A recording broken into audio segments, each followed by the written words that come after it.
IPL सारख्या जगप्रसिद्ध cricket लीगवर एका देशाने थेट बंदी घातली आहे आणि तो देश आहे बांगलादेश. हा निर्णय अचानक घेतलेला नाही. कारण ठरला आहे कोलकाता नाईट रायडर्सचा बांगलादेशी खेळाडू मुस्तफिजुर रहमान.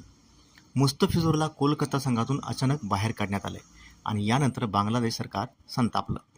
हा निर्णय अपमानास्पद असल्याचं सांगत बांगलादेशात IPLचं थेट आणि पुनःप्रसारण बंद करण्याचे आदेश देण्यात आले आहेत. 26 मार्चपासून IPLचा हंगाम सुरू होणार असतानाच हा मोठा निर्णय घेतला गेला आहे. इतकंच नाही तर T20 विश्वचषकासाठी भारतात संघ पाठवणार नाही असे स्पष्ट संकेत बांगलादेश क्रिकेट बोर्डाने दिले आहेत.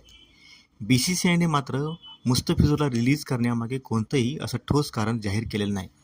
मात्र बांगलादेशात हिंदू अल्पसंख्याकांवर होत असलेल्या अत्याचारामुळे भारतामध्ये संताप व्यक्त करण्यात आला.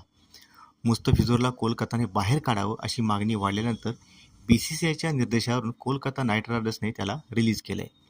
आता प्रश्न असा आहे की भारत आणि बांगलादेशने घेतलेले हे निर्णय क्रिकेटसाठी किती योग्य आहेत? तुमचं मत कॉमेंटमध्ये नक्की सांगा आणि अशाच महत्त्वाच्या अपडेटसाठी story.marathi ला सबस्क्राईब करा.